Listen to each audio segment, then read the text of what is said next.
faster I go, the faster I'll get there. If I tailgate someone, they will go faster. If I multitask while I drive, I'll get more accomplished. I can drive safely and text. I'm so good at texting, I don't even have to take my eyes off the road. These are some common misconceptions that Americans have today.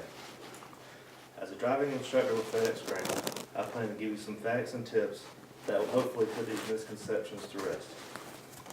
These misconceptions will cover the previously discussed areas of speeding, distractions, and position.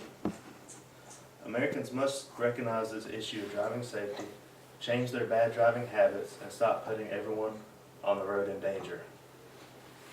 The faster I go, the faster I'll get there, right? It makes sense, or else NASCAR drivers would do 55 miles an hour instead of 200. The problem is traffic conditions, and not everyone on the road is going 200 miles an hour. Pay attention the next time you drive to how many times that guy who flies around you is sitting right beside you or right in front of you at the next red light or stop sign. Think about all the time he would have wasted if he would have gotten pulled over or gotten into an accident. The National Highway Traffic Safety Administration reports that speeding is the second leading cause of all vehicle accidents in the United States. Speeding accounts for 1 in 3 fatal crashes nationwide. Vehicle makers are making cars safer through new technologies and airbags and other safety features. However, this is only part of the solution. If Americans don't slow down, 41 people will die every single day. That's 15,000 people a year. We spend $76 billion in damages, $6 billion in speeding ticket costs, and $36 billion in increased insurance costs every year. The cost of speeding every year can be estimated to be over $100 billion. That's more than we spend on the Iraq War every year, which according to MSNBC is $86 billion a year. The most alarming stat is that there is an increase in this area every single year. This shows that Americans are not doing enough to prevent this behavior. The next misconception is that I can get more accomplished while I drive. If I can get more accomplished while I drive, it must be a good idea. I'm so good at texting, I don't even have to take my eyes off the road. Why not stay connected to my friends and get more work accomplished while I drive? Albert Einstein once said, "A man who can drive safely and kiss a pretty girl is not giving the kiss the attention it deserves."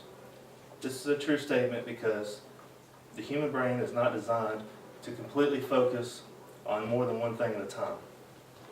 The researchers at the University of Utah have found the science behind texting and driving, and it has to do with response time and vision. Normally people have 180 degrees awareness of vision. If you look forward, put your hands out to the side, and wiggle your fingers, you'll see your fingers. That's your peripheral vision. Once you focus on something, your vision changes to your central vision or your cone vision, which is about 3 degrees of awareness. This process actually happens whether you're focusing on something with your eyes or concentrating on something mentally.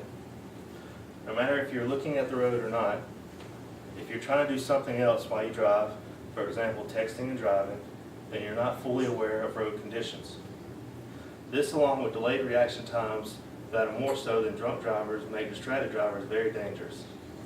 There are a lot of stats out there to show you how dangerous distracted driving is, like over 5,000 people a year die from this.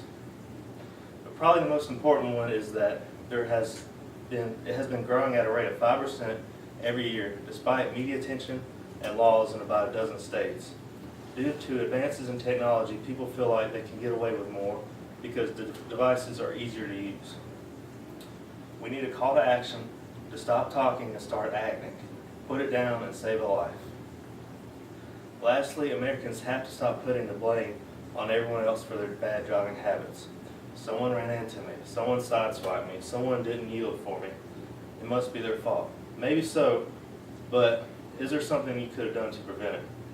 Stats show that 95% of all accidents are due to poor driving performance, which means they are preventable.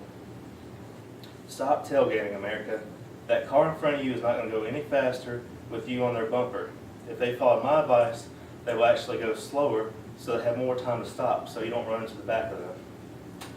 Tailgating causes road rage and aggressive driving behaviors. It also causes increased wear and tear on your brakes. As a driver, you have to understand that other drivers are going to make mistakes. So you have to give them as much space as possible so you don't become one of their mistakes. In conclusion, in 2005, there were 6.5 million automobile accidents in the United States. The cost of these crashes was more than $230 billion. Almost 3 million people were injured and more than 45,000 people died. On average, another person dies in this country every 12 minutes from a car crash. That's 123 a day. Again, it's estimated that 95% of all accidents are preventable. That means that over 6 million accidents and $218 billion worth of damage could have been prevented. 47,750 people could have been saved in 2005 simply by Americans changing their bad driving habits. America, pay attention to the road, leave sooner, drive slower, live longer.